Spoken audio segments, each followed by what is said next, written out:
Hello മോളെ, ഇന്ന് ഉറങ്ങാൻ പ്ലാനൊന്നുമില്ലേ ചേച്ചിക്ക്? നാളെ ലീവ് വല്ലതും ആണോ?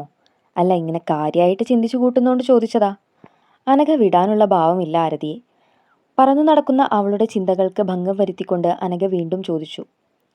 ഒന്നുമില്ല എൻ്റെ പൊന്നേ, ഞാൻ വെറുതെ ഈ ആരമോളെക്കുറിച്ചൊക്കെ ഓർത്ത് നിന്നതാണ്. ആരതി മറുപടി നൽകി. കൂടെ എക്സ് ഹസ്ബൻഡും വന്നു കാണുമല്ലേ ഓർമ്മയിൽ? അനഘ അത് പറഞ്ഞപ്പോൾ ആരതിയുടെ കണ്ണൊന്ന് നിറഞ്ഞു. നിന്നെ പറഞ്ഞിട്ട് ഒരു കാര്യവുമില്ല. ഇപ്പോഴും നിന്നെ വേണ്ടാതെ പോയ അവനെയും ഓർത്തിരുന്നാൽ ഇനി നല്ല തെറി പറയും പെണ്ണേ ഞാൻ. കിടന്നുറങ്ങാൻ നോക്ക്. ദേഷ്യത്തിൽ അത്രയും പറഞ്ഞ് അനഘ മുറി വിട്ടുപോയി. അവളുടെ ആ പോക്ക് നോക്കി ആരതി ഒരു നെടുവീർപ്പിട്ടു. ശേഷം പതിയെ ബെഡിലേക്ക് തലചായ്ച്ചു. കുഞ്ഞിനെയും ചേർത്ത് പിടിച്ചുള്ള ആ കിടപ്പിൽ എപ്പോഴോ അവളും മെല്ലെ ഉറങ്ങിപ്പോയി, സ്വപ്നത്തിൽ അവനെ മാത്രം നിറച്ചുകൊണ്ട്. അനഘയും ആലോചിക്കുകയായിരുന്നു അവളെപ്പറ്റി, ആരതിയെപ്പറ്റി. സ്കൂൾ കാലഘട്ടം മുതൽ ഒന്നിച്ചാണ് തങ്ങൾ.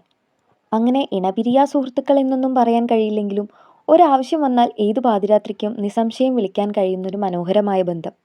അല്ലെങ്കിൽ അതിൽ കൂടുതൽ എന്തൊക്കെയോ ഉള്ള ഒന്ന്. നന്നായി പഠിക്കുമായിരുന്നു ആരതി. അതുകൊണ്ട് തന്നെ തൻ്റെ അമ്മയ്ക്ക് അവളെ വലിയ കാര്യമായിരുന്നു. 10ലും +2നും ഒക്കെ ഒരു ട്യൂഷൻ പോലും ഇല്ലാതെയാണ് ആരതി ഫുൾ A+ഓടെ പാസ്സായത്. ഞങ്ങളുടെ കോളേജൊക്കെ കഴിഞ്ഞാണ് അവളുടെ അമ്മ വേറൊരാളുടെ കൂടെ ഒളിച്ചോടി പോകുന്നത്. അതോടെ അച്ഛനും തകർന്നു. കുടുംബം ഒന്നാകെ ശിഥിലമായൊരവസ്ഥ. ആരതിക്ക് അതിലൊന്നും വലിയ പ്രശ്നമുള്ളതായി അന്നൊന്നും തോന്നിയില്ല. അല്ലെങ്കിൽ അതൊന്നും ആരെയും അറിയിക്കാതെ ഹാപ്പി ആയിരിക്കാൻ ട്രൈ ചെയ്തുകൊണ്ട് നടക്കുകയായിരുന്നു അവളെന്ന് വേണമെങ്കിൽ പറയാം. പിന്നെയും 2-3 വർഷങ്ങൾക്ക് ശേഷമാണ് അവളുടെ അവസ്ഥ അറിയുന്നത്. അവൾ തന്നെ പറഞ്ഞതാണ്, അമ്മ പോയതിൽ പിന്നെ വല്ലാത്തൊരവസ്ഥയാണ് എന്ന്. അച്ഛൻ്റെ കാര്യവും വീട്ടിൽ കല്യാണത്തിനുള്ള പ്രഷറും എല്ലാം കൊണ്ട് ഒരുമാതിരി ഡിപ്രഷൻ സ്റ്റേജ്. ആ സമയത്താണ് ഇങ്ങനൊരു റിലേഷൻ്റെ കാര്യം ആരതി പറയുന്നത് തന്നെ. കേട്ടപ്പോൾ അത്ഭുതം തോന്നിപ്പോയി സത്യത്തിൽ. അവളെപ്പോലൊരു പെൺകുട്ടി ഒരു പ്രേമത്തിലൊക്കെ പോയി ചാടുമെന്ന് ഒരിക്കലും വിചാരിച്ചിരുന്നേയില്ല. അവൾ പറഞ്ഞറിഞ്ഞ വിവരങ്ങൾ മാത്രമേ അവനെപ്പറ്റി ഉണ്ടായിരുന്നുള്ളൂ. ഒരിക്കൽ ആരതി തന്നെ അവനെ പരിചയപ്പെടുത്തി. നിരാശയൊന്നും തോന്നിയില്ല. ആരതിയെ ഭയങ്കര സപ്പോർട്ടായിരുന്നു, പഠിക്കാനും മോട്ടിവേറ്റ് ചെയ്യാനും എല്ലാം. അന്ന് ഒരുപാട് സന്തോഷം തോന്നി സത്യത്തിൽ.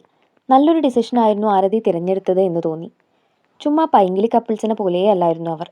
ഒരുപക്ഷെ വീട്ടിലെ പ്രോബ്ലംസ് ഒന്നും അത്രമേൽ അവളെ എഫക്റ്റ് ചെയ്യാതെ പോയത് അങ്ങനെ ഒരാൾ ഉണ്ടതുകൊണ്ടായിരിക്കും. എന്നിട്ടും എവിടെയാണ് പിഴച്ചത്? എന്താണ് അവർക്കിടയിൽ സംഭവിച്ചത്?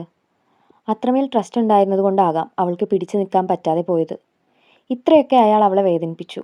എന്നിട്ടും അവൾക്ക് അവനെ സ്നേഹിക്കാൻ പറ്റുന്നത് എങ്ങനെയാ? അതും ഓർത്ത് അവൾ കരയുമ്പോൾ എനിക്ക് ദേഷ്യം വരും. 4 ചീത്ത പറയുമ്പോൾ കുറച്ചു നേരത്തിന് ആൾ നന്നാകും.